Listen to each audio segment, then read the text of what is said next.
forgot to bring them. I've got some of those spy ear things. Yeah, spires are fun. They're kind of cool. You hear everything. And a compass is a really good idea. That's poor man's EMF. Yeah. If you can't afford an EMF meter, get a little compass. It's a little $1 compass. As you're walking around, keep an eye on the needle. The needle starts spinning around, and it's not giving you a true north reading. You're standing inside an electromagnetic field. So it's the same thing as our meters. Yeah, our meter will pick up the exact same thing. Actually, sometimes a compass is a little more reliable. Yeah, it's a little more. Yeah. It's more sensitive. Another thing that we carry with the club is we have an IR thermometer, and we also have a Geiger counter.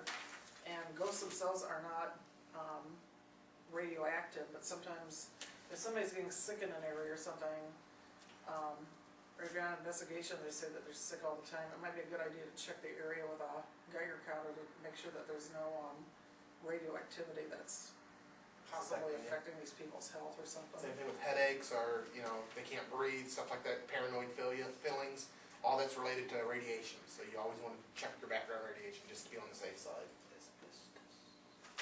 Okay, more of our code of conduct. Covered most of it. One thing is, if you're taking pictures, make sure if you got long hair, push your hair back, because sometimes you get a strand of hair across a photo, and people go, wow, there's ectoplasm, but it's actually just your hair. Or a vortex. Take your straps off your camera. Right, yeah. I've seen pictures where there's shoulder over camera straps have shown up in pictures, and people think it's a vortex or something. It's a strap. Try not to use really abusive language, especially to other members of your team.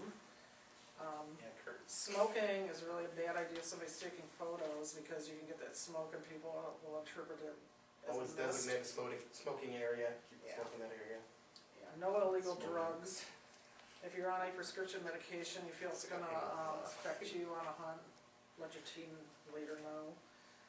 And don't draw conclusions on site, especially if you're at an investigation. Don't draw conclusions and tell the homeowner or something like, whoa, you got a demon in here or something, because until you look at the evidence and you discuss it with the rest of the team and the members, and get all your data together, you don't really know what's going on except for maybe your own feelings. So don't speculate. Get all your facts straight before you report them.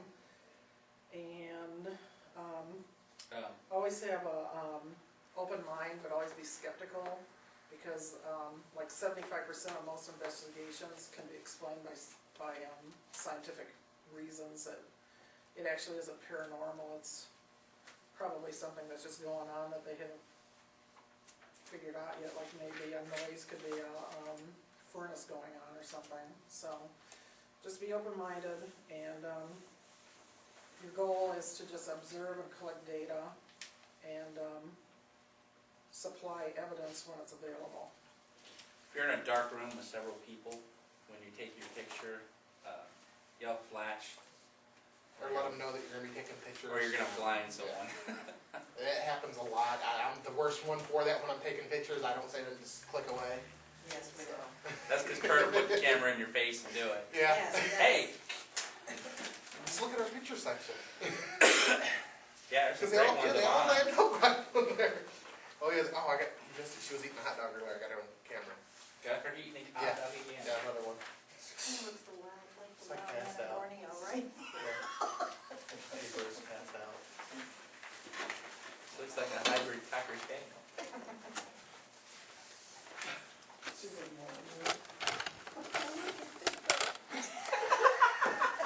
I can still hear every word you said. I'm gonna kick you, Kurt. Thanks, Steve, for waking me up. No problem. You're the best. I wouldn't have.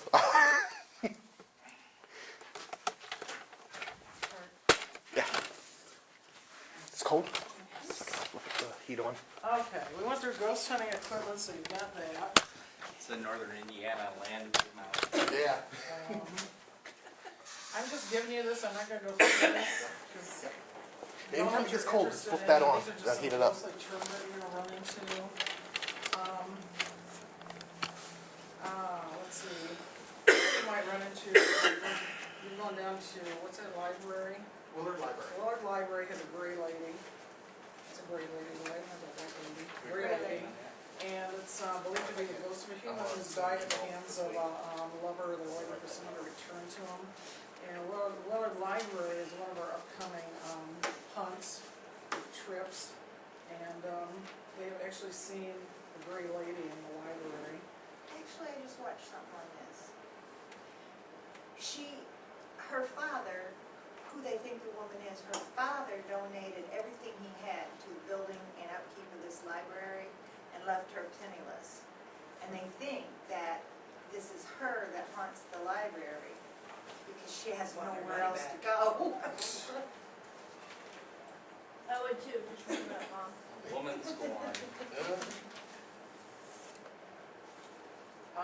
Portal, you'll hear that from us. It's basically it's a doorway to another dimension, and I think I said before that cemeteries are common locations for portals. Sensitives, we do have sensitives in our group, and we usually have, they can usually feel things that other people can't. They can feel, explain, what a sensitive is. Well, on the last investigation that we did in a private home, Lisa called me over into this room and she said, walk over here to this window. Well, when I did, I stepped on this rug that had an energy vortex there and it made me stagger and I almost fell out the other window. I grabbed ya. You weren't gonna fall. I videotaped it. Yeah, it's all on video.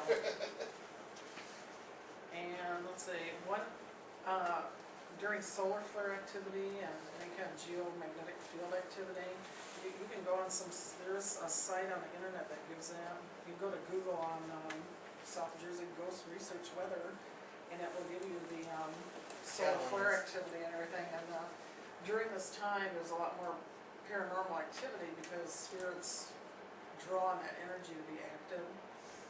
So that's a good time for hunts. Did you guys go out during that?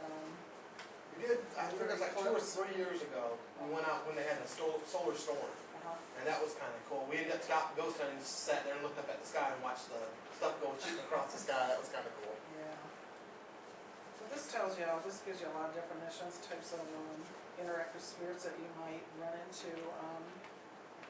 As you get into it more and Americans. as you hang around the group more, you'll learn the terms. I mean, we Yeah. use a lot of this stuff to talk Yes. about. I keep this at home and like going on the websites and on the chat and all that stuff. I find myself going back trying to look stuff up and Yeah. just to know for sure Right. Yeah. what everybody's talking about. So I And keep don't all feel this stupid. stuff I mean, if at you don't home. know what it is, ask the question. I mean, we'll be glad to tell you what we're talking about. One thing a lot of us have seen is shadow figures. Is that the same as a black figure? Yeah. It is, yeah. Shadow figures. One place we've seen those quite frequently is over on Bertrand Road at the cemetery there. And they seem to hang out around this one kind of protected area that's inside the cemetery. Waverly Hills, we saw them a lot there. Yeah, Here and there. that's right. Ghost animals, I've experienced that, and they're usually my own pets. Spirit guides are common with Native American a lot. Hear about them. And what do ghosts look like? Sometimes you'll see a mist. I've gotten pictures of a full apparition. I've seen a full apparition. It's just any way that they can, if they can draw the energy to manifest themselves, where they can basically pull the energy together to appear with, let's say. You'll find that a lot of times kids will see ghosts. That's because they're open-minded, they've been told they can't see that like adults have. Adults, if you say something like that, people laugh at you, think you're a creep. The kids generally, before somebody gets to them, they're a lot more open to it. Yeah, there you go. If you bring in, if you go into a hunt with a positive attitude, you'll generally attract positive ghosts.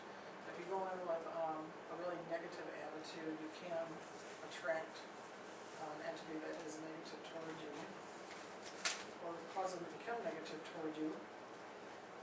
Native American spirits, scattering or smoking cigarettes, tobacco is a good way to deal with them on, It's the reason we respect. smoke. Yeah, it's not an excuse, Yeah. Al. I'm trying to get in contact with Native Americans. If you have a lot of fear, that can empower negative spirits toward you. And if you, a lot of groups, before or after a hunt, and sometimes before, will, kind of meditate or offer some kind of prayer or something, especially after they leave an area. Even if your group doesn't want it, if you feel comfortable doing that, meditating or, praying or showing some kind of a respect for a higher power, sometimes that's better, for you as